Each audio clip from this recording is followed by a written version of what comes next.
Hello friends, AmyR here with Prairie Paper and Ink. The March 2021 card kit just arrived. I had to stop and think for a second as to what month and what year it is, because it sure doesn't feel like that. Let's get this kit out of here. Fabulous. Fabulous. Okay, so this is the Spring Windows card kit. So, candy, of course, which I always hide and keep for myself. So we've got that. We have the Spring Windows stamp set. This is really pretty. So 6x8 stamp set. Two different versions of like a window with little flowers and whatnot. I like these little like brick stamps. They're individual, so you could stamp, you know, create a neat little background. Really cute. And then curved sentiments for above the window. And then I like these circle sentiments as well. Really like this. Really like this. All right. Hold you in my heart and thoughts. Cool. Okay, so you get the stamp set. There is a, yes, there's a wafer die set as well. Really nice size wafer die. It says beautiful. So love that. Yeah, because wishing you a beautiful birthday, etc. Yeah, so there's the word and the outline. I always like that because it just gives options when it comes to creating.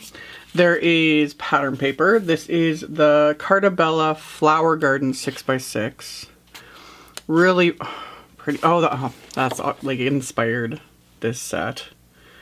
Love that. I love Carta paper. I love all pattern paper, but I love Carta papers. They're just, there's something about them, and I really like this combo of like black, green, pink, blue. It's just pretty. So pretty. Love. Love, love, love. Really nice papers. This is, oh, little bees. This is really cute. This is really pretty paper. So you get 12 double-sided sheets of the paper. You get a sheet of Tim Holtz Ideology Sentiment Label stickers. These are just fun. They're all self-adhesive. They're all pre-trimmed, so then literally you just peel and stick. And they're all kind of raised, sort of like those old style, you know, old school label makers that you'd punch through. So you get a pack of those, or a sheet of those. You get a package of Tim Holtz Ideology Quote Flare. These were, because I get the kits sent early because I designed for Simon, sometimes what I get or the quantities aren't finalized. So you get a package of these, but because the things were limited when they sent them out early, I just have one of them. But yeah, you get a package of them. So these are just like, yeah, quote flare. So you can add them to things, and if you do like 3D stuff, all that sort of stuff. So do small things with great love. So you get those. You'll get 3 assorted distress markers. I have not used my distress, it's funny, I haven't used my distress markers in forever. I was doing a little bit of organizing the one day just recently and pulled them out again. I thought for sure, because I've had mine for forever. And I was like, they're all dried out. There's no way they're going to work. But yeah, I started going through them and I was like, wow, I think only 1 or 2 was dried out. So then one of them might have actually been spun sugar. So I'm kind of excited. So yeah, distress markers to play with. That is always fun.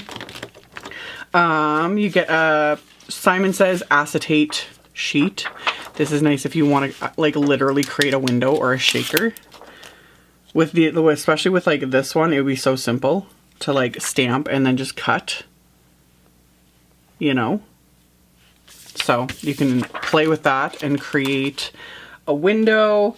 You get some Simon envelopes. You get metallic sea glass, which is one of my favorites. A metallic silver. These are all self-adhesive. I love, especially metallic sea glass. I just love. So you get that. And then there are some cardstock. So you get Simon VELLUM. Love. You get some Desert Storm, another favorite of mine. Simon Says Vellum, Surf Blue. This is Simon Watercolor Cardstock. This is new to me. Like, fun. Okay, so you get Watercolor Cardstock, Vellum, Neenah Desert Storm, Surf Blue Cardstock. This is a fun kit. All right, as always, I will have links to the kit, to the subscription, to everything individually, all the options in the description box below the video. And then stay tuned because I will make a card with this. I haven't yet decided. Usually I kind of have a rough idea, but right now I'm like, I don't know what I'm going to make yet, but I like a lot. So stay tuned and I will have a card coming in a minute.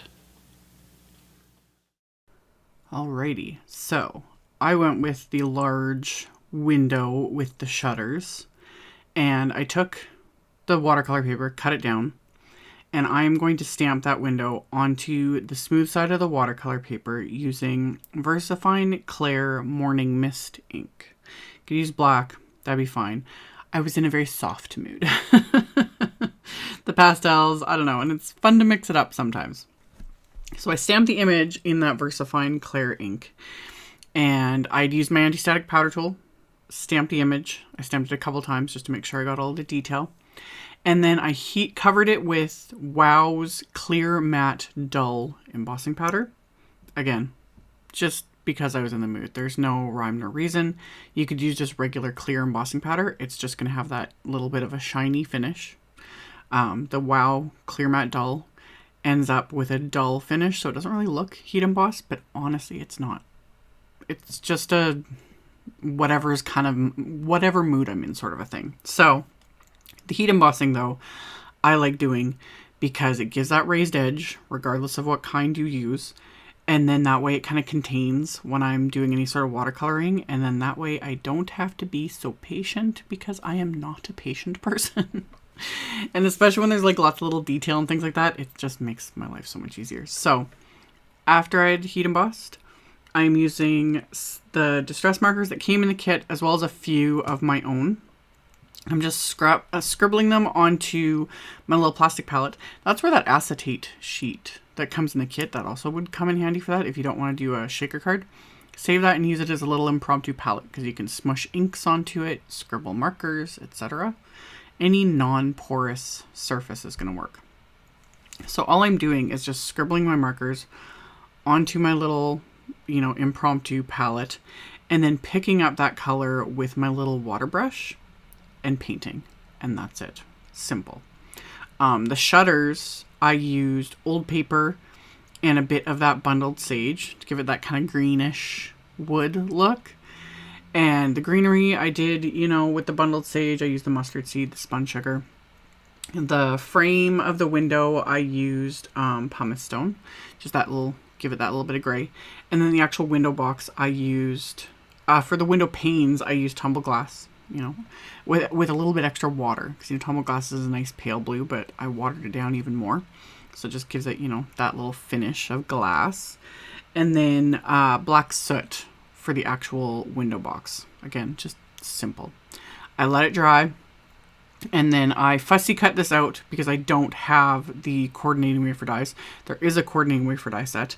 I realized that as I started editing, so I have it linked with all the supplies, etc. But I don't have it, so I just quickly fussy cut this with my little Cutter Bee scissors. An image like this is pretty simple to fussy cut because it's basically just straight lines. So I went around, trim this out, leaving it with a little bit of a border. I like that. I don't know. After all these years, used to be back in the day when I did do fussy cutting. You fussy cut right up to the line, etc., etc.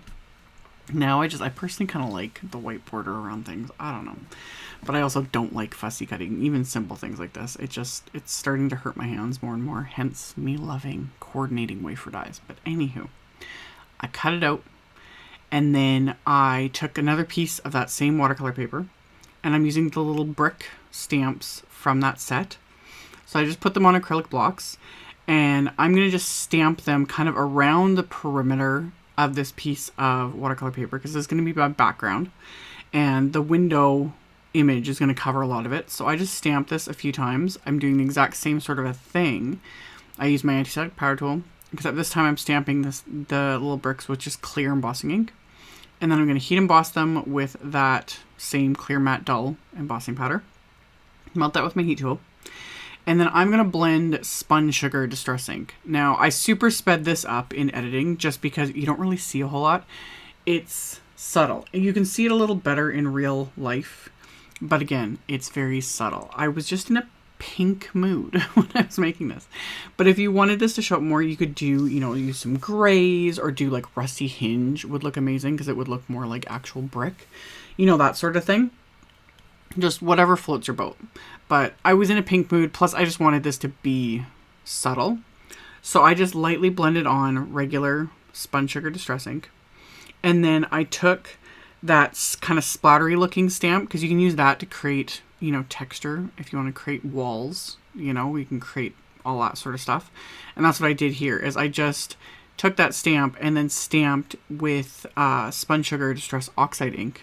So it just gives it that texture that also looks splattery. If you don't like doing splatter, any sort of like stamp that looks speckly or splattery, it used to be the thing that I loved way back in the day. I was obsessed with splatter stamps because I didn't like actually doing it. Now I splatter all the things. But anywho, I did that. And then because these are distress inks and they react with water, I was using my water brush and just painting over those bricks. So reactivating that and then picking up that wet area with a cloth, with a paper towel, and it just lightens those areas. Again, it's all going to be subtle because I'm using such a pale shade of pink, but it gives it that little bit of texture without being overwhelming. And I also splattered a bit of water too, because again, distress inks, they react with water. So I set that aside, let it dry, and then I took one of the circle sentiments from the set, and I'm just stamping with that same Spun Sugar Distress Oxide ink onto some white cardstock. And then I just die cut it with a circle die from my stash, because again, I don't have the coordinating wafer dies. And then I die cut the background I had done with one of Simon's basic rectangle wafer dies. And I also die cut one of the pattern papers. I just chose the smooth, like plain pink paper with the largest of Simon's basic rectangle wafer dies, because that's going to frame, as you can see, my image. And then I took the Desert Storm cardstock, cut it in half, and then I'm going to score it in half again, so it'll be a top folding A2 card base. Just use my Teflon bone folder, scored that, reinforced the fold, and then I also pulled out this other pattern paper from that little pack, just a little black floral paper, and I'm just going to trim a really thin, narrow little strip off with this. I just want to kind of bring in that little bit of like black and floral. Again, I love the papers, but I was just kind of being somewhat conservative with them because I wanted the window obviously to take center stage. So I did that, and then I also took one of those Tim Holtz sentiment stickers, and I stuck it to a piece of black cardstock just to give it a little bit more weight, because these are thinner, and I knew I was going to pop this up with a bit of foam squares. So I just stuck it to the black cardstock and then used my paper trimmer and trimmed down the strip itself, just slightly smaller than it actually is, and then trimmed off the excess cardstock using my paper trimmer. So that way I've got this nice little thank you sentiment, and it's not as flimsy, so I'll be able to pop it up when I adhere everything to the front of the card. So then the card base I put back in my Misty, and I'm just going to stamp that big window stamp again using that same VersaFine Clair Morning Mist ink just to tie it all together. And then I decided for my sentiment, I took the other circle sentiment from the set, the one that just says love you, and I had space left on my little scrap of white cardstock, so I just lined it up on there. I'm going to stamp that with the same Spun Sugar Distress Oxide ink, die cut that, and then I can adhere that to the inside of my card, and that finishes off the inside. And then on the outside, I'm just going to start adhering everything. So I'm going to adhere my pattern paper, and I'm just going to use craft tacky glue. And then I'm going to adhere that brick background that I had created also with craft tacky glue. And then the actual window image, I am going to put Simon's Big Mama foam tape on the back of that. This foam tape is thinner than standard foam tape, so it gives me that little bit of dimension that I love without a whole bunch of bulk. So I just coated the back of this with foam tape, and then peeled off the backing. And once I got the backing peeled off, I'm going to adhere this to my card front. And then with that little pattern paper strip, I'm going to adhere that using just thin 3D foam squares. I could have used the same like Big Mama foam tape, but when it comes to like little tiny bits, I just like using my little foam squares because it's way more convenient. So I'm going to pop those on to the back of this so that I can adhere it right along kind of the bottom of the window. I didn't want to cover up the window much at all because I really like how it turned out, and it just, there's something about it. So adhered my little pattern paper strip, adhered my sentiment, and then that thank you sentiment I'm going to pop up with those same little 3D foam squares. And then once that's adhered into place, I'm going to pair this with that sea glass metallic envelope, and this card is complete. So I will have links directly below the video, like mentioned earlier. I'll have a link to my blog post, I'll have a supply list, I'll link to the kit and everything individually in the subscription and all that stuff. It'll be linked directly below the video, so you can check that out if you're interested. Thank you all so much for watching and subscribing and thumbs upping and commenting. I appreciate it so much, and I will see you all very soon in the next video. Bye!